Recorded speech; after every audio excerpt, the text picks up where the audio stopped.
کیا قبر پر بیری کے پتے ڈالنا حدیث سے ثابت ہے؟ کیونکہ میں نے دیکھا ہے ہر قبر پہ بیری ڈالی جاتی ہے۔ دیکھیے، بیری ڈالنے سے کیا فائدہ ہوتا ہے، یا اس کو ڈالنا چاہیے یا نہیں ڈالنا چاہیے، اس کو آپ ایک حدیث سے سمجھ سکتے ہیں کہ ایک مرتبہ آقا علیہ الصلوۃ والسلام اپنے صحابہ کرام کے ساتھ ایک مرتبہ جا رہے تھے نا، تو راستے میں 2 قبریں نظر آئیں۔ تو آپ صلی اللہ علیہ وآلہ وسلم نے ایک درخت کی ٹہنی کو توڑا اور اس کے 2 ٹکڑے کیے، یعنی کہ بیچ سے اس کو چھیلا، کاٹا۔ اس ایک ٹہنی کے 2 ٹکڑے کیے، ایک ٹکڑے کو آدھا حصہ ایک قبر پہ، دوسرا حصہ دوسری قبر پر ڈالا، اور آقا علیہ السلام نے ارشاد فرمایا کہ یہ جب تک اللہ کا ذکر کرتی رہیں گی ٹہنیاں، اس وقت تک اس مرحوم کو اس کا ثواب ملتا رہے گا۔ کیونکہ قرآن کریم میں اللہ تعالیٰ نے فرمایا سبح للہ ما فی السماوات و ما فی الارض، کہ جو چیزیں آسمان و زمین میں ہیں سب اللہ کی تسبیح بیان کرتی ہیں، اللہ کا ذکر کرتی ہیں۔ والنجم والشجر یسجدان، بوٹیاں اور درخت اللہ کو سجدہ کرتے ہیں۔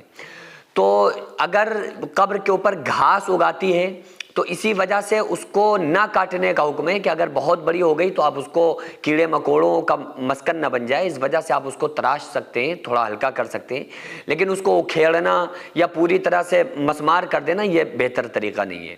کیونکہ جو یہ یعنی کہ ٹہنیاں ہوتی ہیں یا گھاس پھوس ہوتی ہے یا بیری ہوتی ہے، یہ اللہ کا ذکر کرتی ہیں۔ جو بھی چیزیں جب ہیں وہ اللہ کا ذکر میں مشغول ہیں تو اس کی کہیں نہ کہیں اس کا فائدہ اس مرحوم کو ملتا ہے، اور یہ بات حدیث سے ثابت ہو گئی۔ کیونکہ جو میں نے حدیث آپ کو بتائی کہ آقا علیہ الصلوۃ والسلام کا یہ عمل کہ ایک ٹہنی کو ایک مزار پہ، دوسری ٹہنی کو دوسری قبر پہ ڈالنا اور یہ بیان کرنا کہ یہ اللہ کا ذکر کرتی ہے، تو اس سے اس کا فائدہ ہوگا، تو ظاہر سی بات ہے کہ یہ چیز ثابت ہو گئی۔ اب بیری کے پتے کا مطلب کیا ہے؟ بیری جو ہوتی ہے یہ ایک ایسا پیڑ ہوتا ہے، ایسی پتی ہوتی ہے کہ یہ دیر تک تر و تازہ رہتی ہے۔ آپ دیکھ لیں کہ بیری کی پتی ٹوٹی ہوئی بھی پڑی رہے گی نا تو یہ مہینوں میں جا کے سوکھتی ہے۔ باقی اور پتیاں آپ صبح رکھو شام کو ختم، شام کو رکھیں صبح تک وہ جھلس جاتی ہیں۔ آپ گلاب کے پھول دیکھیں، عام طور پہ لوگ قبرستان پہ جا کے گلاب کے پھول ڈالتے ہیں، تو صبح انہوں نے جا کے ڈالے، اگلے دن جیسے پہنچے تو وہ سب مرجھائے ہوئے بالکل ختم ہو چکے تھے۔ تو یہ بھی ختم ہو جاتے ہیں نا، تو جب تک یہ تر و تازہ رہتے ہیں جب تک تو اللہ کا ذکر کرتے ہیں، لیکن جب یہ ختم ہو جاتے ہیں تو پھر یہ ذکر کرنا بند کر دیتے ہیں، پھر یہ اللہ تبارک و تعالیٰ کا ذکر نہیں کرتے، بس اس وقت تک کرتے ہیں جب تک یہ تر و تازہ رہتے ہیں۔ تو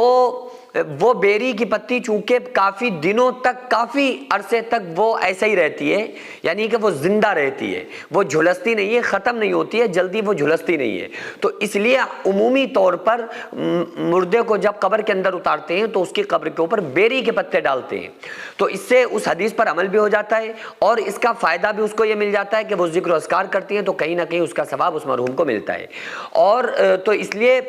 اگر کہیں سے تھوڑا سا بھی فائدہ ہمارے مرحوم کو ہو رہا ہے تو ڈوبنے والے کے لیے تنکے کا سہارا کافی ہے۔ حالانکہ آپ اگر کوئی گناہگار بندہ ہے اور اللہ تعالیٰ نے کسی بندے کو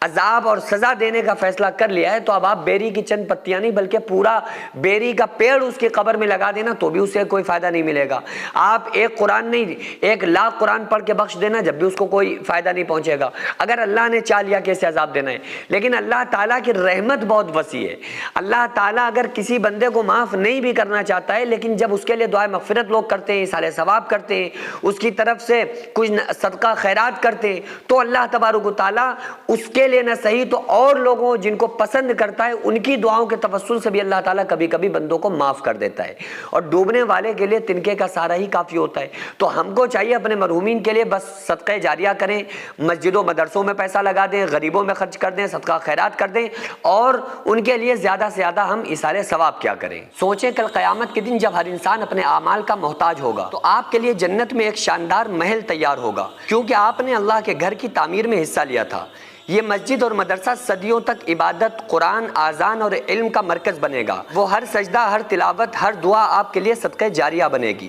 رسول اللہ صلی اللہ علیہ وآلہ وسلم نے فرمایا جو اللہ کے لیے مسجد بنائے اللہ اس کے لیے جنت میں گھر بنائے گا۔ بھائیوں اور بہنوں، کیا آپ چاہتے ہیں جنت میں اللہ آپ کے لیے گھر بنائے؟ آپ کے پاس بڑا ہی سنہرا موقع ہے، ہم مسجد اور مدرسے کے لیے زمین خرید رہے ہیں۔ آن روڈ ہونے کی وجہ سے زمین کی قیمت تقریباً 2 کروڑ ہے، لیکن ٹائم ہمارے پاس بہت ہی کم ہے۔ بڑی کم مدت میں ہمیں یہ پیسہ مالک تک پہنچانا ہے۔ مالک تک قیمت نہ پہنچنے کے سبب ہمارا بیانہ بھی واپس ہو سکتا ہے، تو اس لیے آپ سے خصوصی گزارش ہے کہ آپ کو اس نبی کا واسطہ جو ہمارے لیے راتوں میں رو کر گئے، طائف میں پتھر کھا کر گئے، کہ آپ اس ویڈیو کو اگنور نہ کریں اور 100 200 500 1000 جتنی آپ کی وسعت ہو اس کے مطابق آپ زیادہ سے زیادہ تعاون کریں۔ اب یا تو آپ اس کو فراڈ کہہ دیں یا یہ کہہ دیں کہ پیسہ کمانے کا کوئی نیا چکر ہے اور ویڈیو چھوڑ کر چلے جائیں، لیکن اگر آپ کو ایسا نہیں لگتا ہے تو پھر خدا کے واسطے آپ زیادہ سے زیادہ تعاون کریں تاکہ ہم مسجد اور مدرسے کی زمین خرید کر اپنے مقصد میں کامیاب ہو جائیں۔ اور خدا کی قسم یہی ایک ایسا ثواب ہے جو ہمارے مرنے کے بعد قیامت تک ہمیں قبر میں ملتا رہے گا